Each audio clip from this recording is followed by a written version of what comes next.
तरह मजबूत रहे और डट गए। एक तरफ उनके पास जस्टिस मुनीर का रास्ता था और दूसरी तरफ जस्टिस कॉर्नेलियस का असूली मौकिफ था। उन्होंने जस्टिस कॉर्नेलियस के असूली मौकिफ को अपनाया और पाकिस्तान में इस फैसले से नजरिया जरूरत को हमेशा के लिए दफन कर दिया।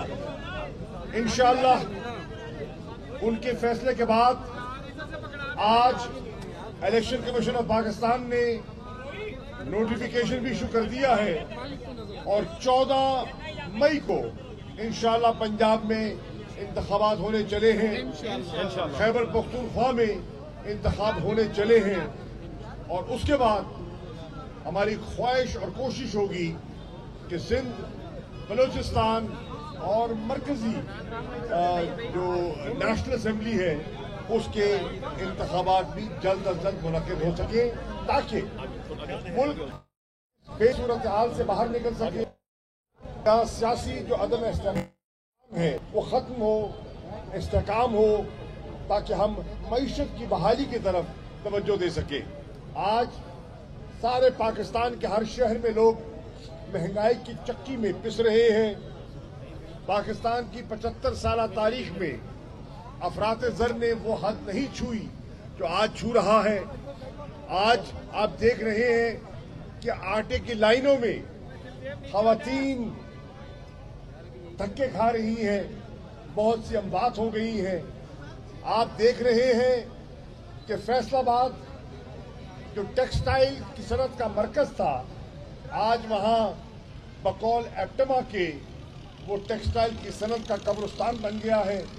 सनतें बंद हो रही हैं, बेरोजगारी में इजाफा हो रहा है और मुल्क का नौजवान पढ़ा लिखा तबका इस गो बगो की हालत में है कि हमारा मुस्तकबिल क्या होगा। और बहुत से पढ़े लिखे स्किल्ड पाकिस्तानी मुल्क से हिजरत कर रहे हैं और बाहर रोजगार की तलाश में वो तगोदो कर रहे हैं। इन 10-11 माह में 8.5 लाख से ज्यादा मुल्क छोड़ गए हैं और बहुत से इस तलाश में हैं कि उनको मौका मिले तो वो भी चले जाए। आप देख रहे हैं कि कल भी और आज भी डॉलर मजीद गिरा है, रुपया मजीद गिरा है और डॉलर मजीद चढ़ा है। इसका मतलब क्या हुआ? मजीद महंगाई।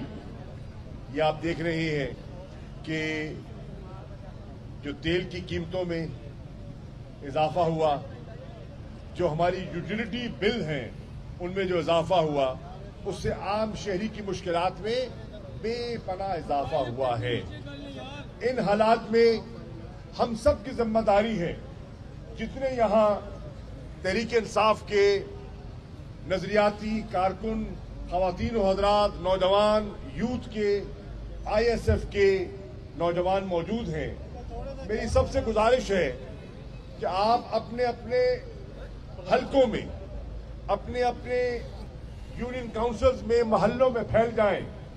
इमरान खान का पैगाम, उनका नुक्ता नजर लेकर आप गली गली, कूचा कूचा, करिया करिया फैल जाएं और कोशिश करें कि इमरान खान को एक तारीखी मैंडेट मिले। इमरान खान का खिताब शुरू होने वाला है तो मैं इस शुक्रिया के साथ जितने खवातीन व आज़ाद तशरीफ लाए हैं आपका शुक्रिया अदा करता हूं और दुआ करता हूं कि अल्लाह ताला आने वाले दिनों में इमरान खान को, तहरीक इंसाफ को, जमहूरियत को, आईन को, हक और सच को फतह इनायत फरमाए। शुक्रिया। तो नजर आ रहा है सामने लिखा हुआ है जुल्म मिटने के लिए 2 चीजों से मिटेगा भाई।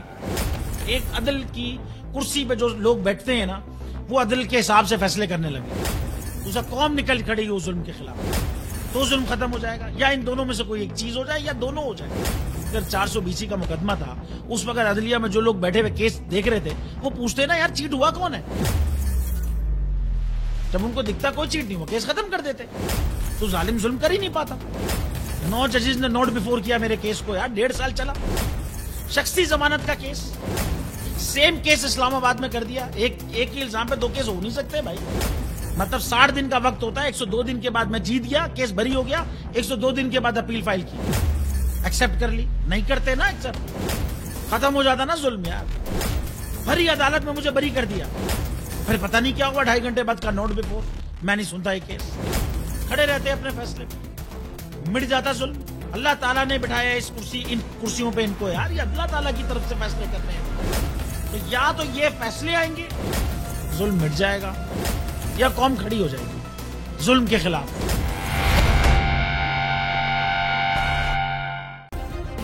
सब्सक्राइब करें और बेल दबाएं ताकि कोई खबर रह न जाए।